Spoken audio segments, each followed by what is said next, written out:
दौंड बलात्कार प्रकरणातील आरोपींचं स्केच जारी करण्यात आले। पुणे सोलापूर महामार्गावरती अल्पवयीन मुलीवरती अत्याचार झाला। चहा पिण्यासाठी टपरीवर थांबलेल्या प्रवाशांची लूटमार करत पोलिसांच्या 10 पथकांकडून नराधमांचा शोध सुरू आहे। टपरीवरती थांबलेल्या प्रवाशांची लूटमार सुद्धा करण्यात आली। पुणे सोलापूर महामार्गावरती अल्पवयीन मुलीवरती अत्याचार करण्यात आले। या प्रकरणातील आरोपीचं आता स्केच जारी झालेलं आहे आणि पोलिसांच्या एकूण 10 टीम्सकडून नराधमाचा शोध सुरू आहे। भर रस्त्यावर मुलीवर अत्याचार, शस्त्राचा धाक दाखवून अत्याचार, दौंड परिसरात लुटारूंचा हैदोस। हाच तो पुणे सोलापूर महामार्ग ज्यावर ती अत्यंत संतापजनक घटना घडली। काही भाविक या महामार्गावरून पंढरपूरला पांडुरंगाच्या दर्शनासाठी खासगी वाहनातून निघाले होते। दौंड तालुक्यातल्या स्वामी चिंचोली गावालगत या टपरीवर ते चहा पिण्यासाठी थांबले होते। चहा पित असताना दोघे जण तिथे आले। त्यांनी भाविकांच्या डोळ्यात मिरचीची पूड टाकून महिलांच्या अंगावरचे दागिने लुटले।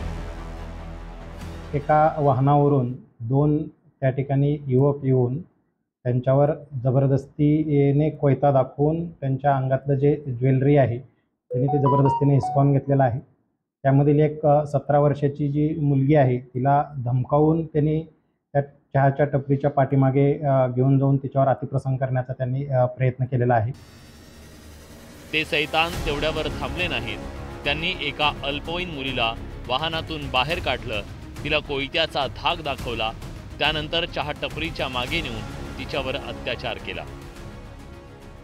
मी गाडी स्टार्ट करणार, चावी मारणार, आम्ही निघालो होतो आणि त्यांनी मला लगेच ती मिरची पावडर टाकली आणि हा माझा हात पकडला इथं आणि कोयता टाकेल सगळ्यांच्या डोळ्यात सगळ्यानंतर माझ्या टाकल्यानंतर बायांच्या लेडीजच्या बी टाकून दिल्या। त्या मुलीला नेलं वळून खाली वळून घेतलं, तिला बसली ती गाडीत, त्याला जबरदस्तीने खाली बोलवलं, चांगला तुम्ही चल मागे तिकडं, काय बोलायचं नाही, तिकडे नेला झाडीत घेऊन गेला। तिथं वारकरी भजनी मंडळाच्या प्रवासादरम्यान स्वामी चिंचोली तालुका दौंड या परिसरामध्ये कोयत्याचा धाक दाखवून डोळ्यामध्ये मिरचीची पूड फेकून महिलांच्या अंगावरील सुमारे 1.5 लाख रुपयाचे दागिने व सोनं काढून घेतलं व त्यांच्या समोर असणाऱ्या युवतीला बाजूला नेऊन त्याच्यावर अतिप्रसंग करण्याचा प्रयत्न चोरट्यांनी केला।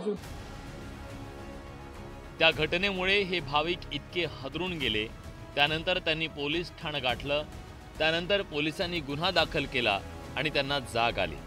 खरं तर आषाढी वारीमुळे या महामार्गावर वाहनांची मोठ्या प्रमाणात ये-जा आहे।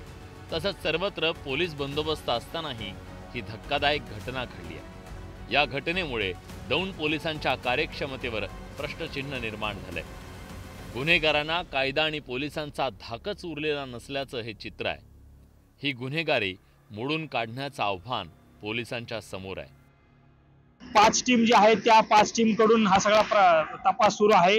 पोलीस यंत्रणा सज्ज झालेली आहेत। पोलीस यंत्रणा कामाला लागली आहेत, प्रत्येक गोष्टींची पडताळणी करत आहेत, सीसीटीव्हीची पाहणी करत आहेत आणि आरोपींचा शोध जो आहे तो आरोपींचा शोध सुरू आहे। मात्र पुणे सोलापूर महामार्गावरून प्रवास करत असताना आपण जर बघितलं तर आजूबाजूच्या ज्या काही टपऱ्या आहेत त्या टपऱ्यावर गाड्या थांबल्यानंतर अशा प्रकारची जी काही घटना घडलेली आहे त्यामुळे संपूर्ण महाराष्ट्रामध्ये संताप व्यक्त करताना दिसतोय। कॅमेरा पर्सन दीपक सोनसह सुमित सोनोने, न्यूज 18 लोकमत, स्वामी चिंचोली, दौंड। तर याच प्रकरणातील आरोपीचा स्केच जारी करण्यात आलेला आहे। पुणे सोलापूर महामार्गावरती अल्पवयीन मुलीवरती अत्याचार करण्यात आले।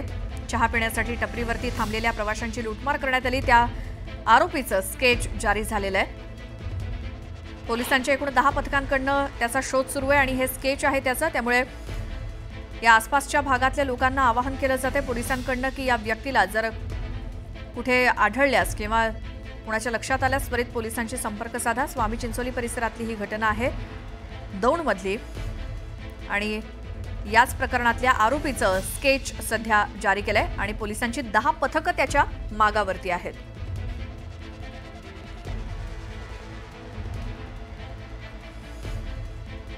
दौंड बलात्कार प्रकरणामध्ये पोलिसांची 10 पथकं शोध घेत आहेत। या नराधमाचं स्केच आता जारी करण्यात आलेलं आहे। न्यूज 18 लोकमतवरती आम्ही मुद्दाम हे स्केच दाखवतोय कारण जर त्या भागात किंवा आसपास कुणाला